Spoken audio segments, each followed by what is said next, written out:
Selamat datang hari yang indah. Terima kasih. Halo teman-teman, apa kabar? Ada saya kembali, Aryan Surya, sahabat baik kamu dari Pagar Kehidupan. Teman-teman, kita langsung to the point aja ya. Jujur deh, ada satu hal yang paling bikin kita sebagai manusia itu jadi jengkel, sampai akhirnya mohon maaf nih, kita seringkali melakukan perbuatan yang salah. Kamu tahu nggak perbuatan apa itu? Ya, satu hal yang membuat kita selalu jengkel, bahkan baru-baru ini kamu alami, adalah gimana sih caranya jadi orang yang sabar tapi bener gitu loh. Karena ya saya tahu sih sabar itu bagus mas, bahkan di keyakinan saya, apapun keyakinan kamu gitu ya, mengajarkan sabar itu penting. Saya tahu, tapi ada tapinya nih. Praktek itu gimana supaya kita bisa tetap sabar secara masuk akal, dan ada nggak sih penjelasan ilmiahnya gimana sabar yang benar dan kenapa sabar itu penting? Oke, jadi sekarang kamu santai aja. Ada saya di sini, Aryan Surya, sahabat baik kamu dari Pagar Kehidupan. Ya, saya tahu banget. Sepertinya baru-baru ini kamu berdoa ya kepada Yang Maha Kuasa dan selalu merasa tetap sabar, tapi sabarnya kok kayaknya udah mau habis nih dengan masalah hidup kamu. Oke, sekarang relax aja, santai aja, senyum dulu yuk seperti biasa. Nah, sambil kamu senyum, coba katakan di komentar, terima kasih, saya bersyukur atas materi ini. Nah, sekarang sambil kamu tersenyum menuliskan kalimat tadi yang sangat singkat tapi bener-bener bagus efeknya buat kamu yang nulis, saya ingin menjelaskan dulu satu buah cerita sekaligus solusi yang kamu tunggu. Teman-teman, saya punya kabar baik nih buat kamu sekaligus kabar buruk, mau ya? Kabar buruknya adalah begini teman-teman. Semua hal dalam hidup, kalau bersumber dari cara yang halal, harus melewati satu pintu yang namanya pintu sabar. Saya ulangi, dengerin saya baik-baik teman-teman ya. Semua hal, semua rejeki, kalau melalui cara yang halal atau cara yang diridhoi sama Tuhan, disukai Tuhan, cara yang baik, harus selalu melewati satu pintu, dan tidak bisa tidak harus melewati satu pintu itu dulu baru sampai kepada kita. Kamu tahu pintu apa itu namanya? Betul, pintu itu adalah pintu sabar. Jadi sekarang saya pengen bilang kepada kamu, kabar baiknya kalau selama ini kamu sudah berdoa, kamu sudah berusaha berikhtiar sampai mentok, sampai nangis mulu, dan kamu sudah sampai di level yang sabar, kabar baik ya buat kamu. Kenapa? Karena ini pintu terakhir. Abis ini kalau kamu lulus sabarnya, saya janji akan ada rahmat dari Yang Maha Kuasa masuk ke dalam hidup kamu. Dengan syarat lulus dulu nih pintu sabarnya. Paham sampai di sini? Nah sekarang kalau begitu, supaya kamu lulus nih untuk melewati pintu sabar tadi, saya sebagai sahabat kamu ingin membantu. Dengan cara apa? Dengan cara ngebenerin itu loh. Membenarkan isi kepalamu supaya sudut pandangmu tentang sabar itu benar. Jadi gak susah nih di dalam kita menjalani pintu sabar tadi. Oke? Gini sudut pandang yang benar, kamu dengerin. Teman-teman, selama ini sabar itu jadi susah buat hidup kamu. Bener kan? Gara-gara berpikir, kenapa sih aku harus mengalami ini semua? Kenapa bukan dia? Saya ulangi, benar atau tidak, rasa sabar dalam diri kita, dalam diri kamu selalu bertambah berat gara-gara apa sih? Gara-gara ketika kita mau sabar, muncul tuh pikiran yang berkata, kenapa sih kok harus aku yang mengalami ini? Kenapa bukan dia aja? Salah saya apa? Kenapa harus saya yang menghadapi ini? Betul nggak? Halo? Benar perkataan itu seringkali muncul ketika kamu berusaha untuk sabar. Kalau emang benar, katakan betul banget mas, saya merasakan ini. Teman-teman, sekarang dari sini saya ingin membuat kamu sadar sesadar-sadarnya. Tolong disimak baik-baik.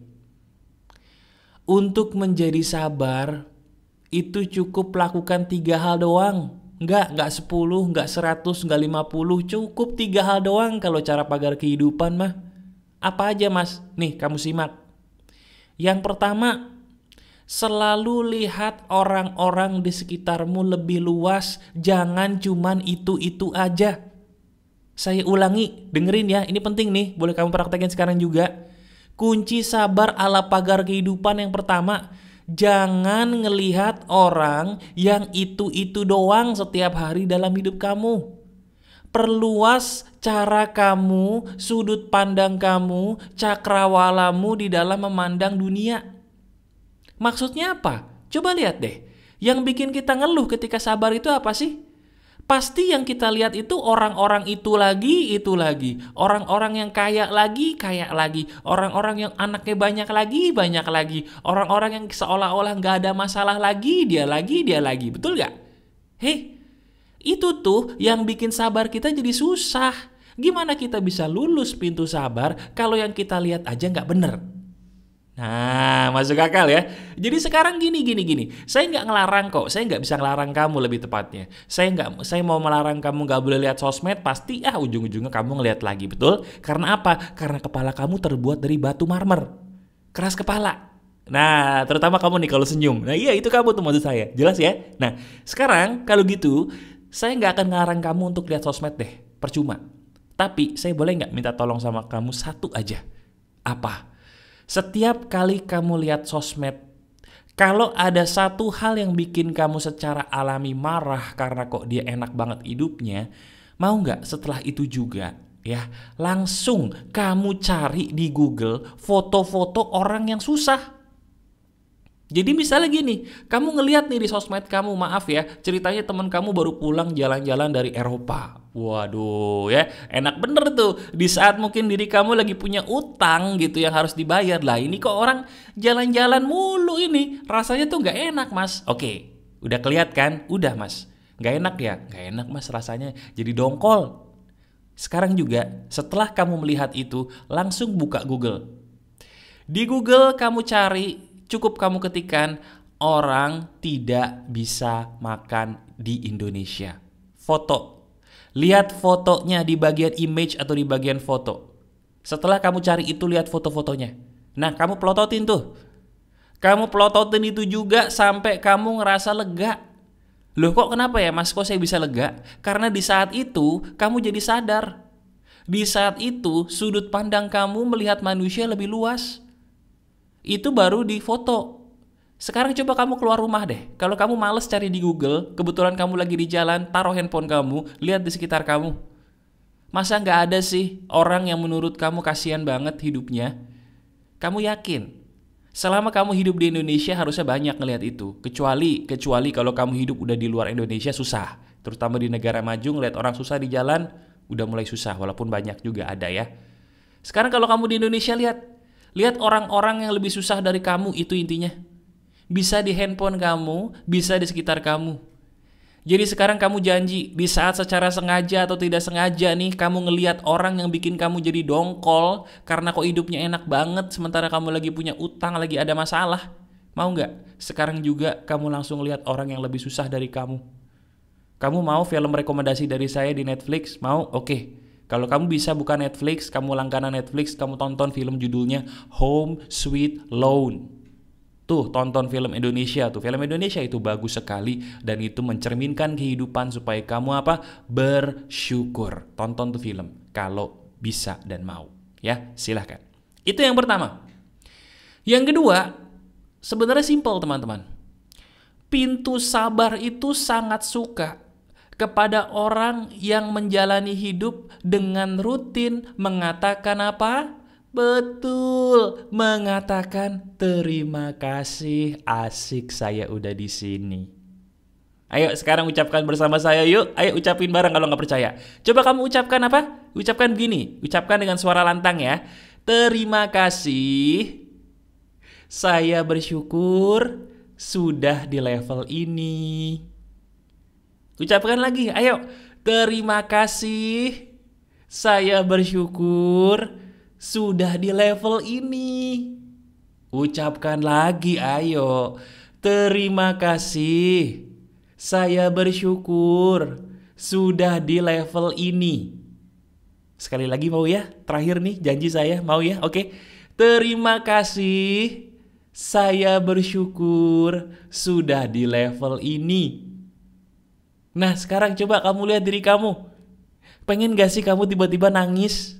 Pengen gak sih tiba-tiba kamu ngeluarin air mata? Kenapa ya mas? Karena ini loh satu kalimat yang betul-betul membuat kamu sadar bahwa iya ya, saya itu hebat loh mas, sudah di level ini. Tanggung banget kalau saya mau putus asa mas. Tanggung banget kalau saya mau menyalahkan Tuhan atas ini semua. Tanggung banget kalau saya mau marah-marah terus berhenti. Iya, itu satu kalimat ajaib banget teman-teman. Coba deh, kamu ucapkan kalimat tadi berulang kali. Sesering mungkin, gak usah tanya berapa kali. Sesering mungkin, terutama ketika kamu lagi putus asa. Itu loh fungsinya pagar kehidupan. Dan itu loh kenapa saya suruh kamu klik jempol ke atasnya. Coba deh, sekarang kamu kalau suka dengan video ini klik jempol ke atasnya. Kenapa? Karena itu jadi alasan dan cara ketiga yang terakhir kalau kamu mau melewati pintu sabar. Iya, coba sekarang juga bukan nanti ya, kamu klik jempol ke atas dari video ini. Silahkan klik dulu tuh, cuma 3 detik kok. Silahkan klik jempol ke atas ya. Nah, sekarang saya mau jelasin kenapa itu penting. Teman-teman, pintu sabar itu bakal bisa kebuka kalau hati kita lapang. Ulangi bersama saya, pintu sabar itu bisa kebuka kalau hati kita lapang. Saya ulangi lagi biar kamu nampol nih, dengerin ya. Hati kita harus lapang dulu teman-teman, baru kita bisa membuka pintu sabar tadi. Pintu terakhir sebelum rezeki berlimpah datang ke hidup kita harus butuh hati yang lapang, itu yang terakhir. Hati yang lapang itu apa sih mas? Kenapa bisa disebut hati yang lapang dan kenapa? Hati yang lapang itu pada dasarnya hati yang tidak mikirin cuman gue. Hati yang lapang itu pada dasarnya aku mikirin kalian harus bahagia supaya aku bahagia. Aku ingin kalian bahagia agar aku bahagia. Itu hati yang lapang. Saya ulangi sekarang coba deh. Sekarang coba kamu ukur dirimu sendiri, seberapa lapang diri kamu, seberapa lapang diri kita. Kalau kita pengen hidup orang lain bahagia, baru kita bahagia. Kalau kita pengen kebahagiaan orang lain itu ada sehingga kita bahagia, bagus, hati kamu sudah lapang. Tapi kalau disuruh ngeklik jempol ke atas aja kayaknya susah banget, terus cengar-cengir sendiri, maaf, hati kamu belum lapang. Jadi jangan salahin siapa-siapa ketika kita susah banget buka pintu rezeki, buka pintu sabar, ya karena hati kita belum lapang. Kok bisa? Karena diri kita selama ini cuma mikirin semua karena masalah gue, untuk gue, ya harus gue dong yang bisa bahagia. Gue dulu dong yang harus bahagia, saya dulu dong yang harus bahagia, salah aku apa? Kenapa mereka harus bahagia? Aku kan lebih susah, aku kan susah, aku kan harus begini, aku harus begitu, pret. Ya, pret, saya ulangi gak salah ngomong, pret. Hey, kalau kita merasa semuanya harus kita duluan yang ditolong, maaf, itulah seburuk-buruknya keadaan diri kita. Kenapa? Karena di saat kita merasa bahwa semua harus kita duluan yang ditolong, berarti kita hatinya sempit, tidak lapang. Dan di saat hatinya sempit, maaf banget, itu bakal susah banget untuk ngebuka pintu sabar. Sebentar deh, renungkan. Bukankah apa yang saya katakan dari tadi ini benar ya? Coba. Bukankah baru-baru ini selama hidupmu kamu juga pernah mengalami apa yang saya katakan tadi dan terjadi dalam hidup kamu emang benar? Mas Aryan ini berkata seperti apa yang pernah saya alami dan ini semua benar.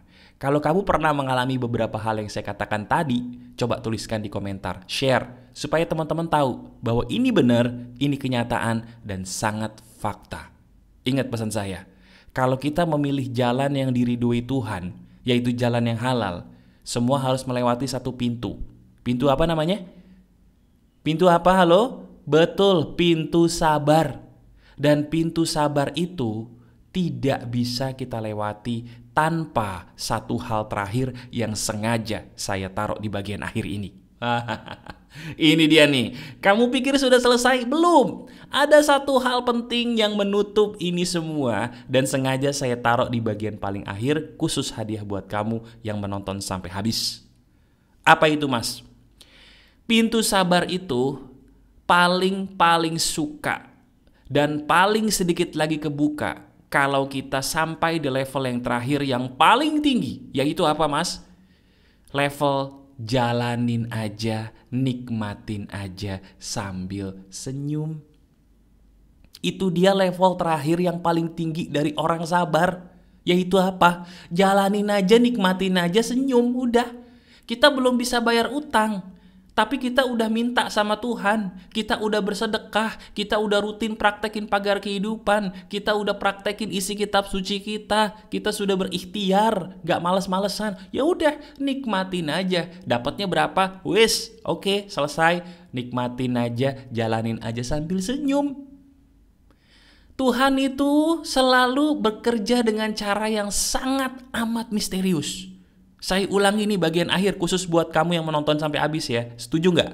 Tuhan itu selalu bekerja dengan cara yang sangat amat misterius. Bahkan saking misteriusnya kita sampai berpikiran buruk kalau Tuhan itu nggak ada. Kalau Tuhan itu benci kita. Padahal enggak. Itu sengaja dibuat begitu, entah kenapa. Itulah rahasia cara kerja dari Yang Maha Kuasa. Di saat kita hampir putus asa, sedikit lagi putus asa, di saat itu jebret bantuan Tuhan datang tanpa kita duga. Masa kamu gak ngerasa sih selama ini? Betul gak? Itu kan yang terjadi sama kamu barusan sampai menemukan video ini. Apakah menurut kamu video ini bukan rezeki? Sampai kepada kamu di saat yang tepat loh. Relate banget loh. Lah ini yang saya maksud. Kurang bukti apa lagi coba? Iya kan? Selama ini kita marah, kita mau putus asa dikit lagi, mohon maaf kita mengakhiri kehidupan ini. Di saat kita tahu nih, udah dikit lagi, tiba-tiba bantuan datang dari arah yang gak keduga. Jadi senyum lagi kita. Jadi ketampar lagi kita sama cara kerja Tuhan, betul? Nah sekarang udah deh ya. Kamu sebagai sahabat saya sini saya peluk dulu. Saya peluk dulu dari jauh ya. Saya tahu masalah kamu itu berat. Dan kamu tahu saya pun juga selalu menghadapi masalah yang bisa jadi sama seperti kamu sampai detik ini. Ya, kita sama-sama sabar mau ya. Ini cara sabar yang saya ajarkan kepada banyak orang dan kepada diri saya sendiri. Praktekin ini deh. Ini benar, ini fakta. Dan coba kamu renungkan deh. Bukankah apa yang saya katakan dari depan tadi ini semua benar-benar kamu banget? Kenyataan ya. Ini fakta. Selamat kamu menemukan solusinya. Masih ada saya, Aryan Surya, sahabat baik kamu selalu dari Pagar Kehidupan. Tetap keep the spirit, keep sharing, and keep loving. Bye-bye.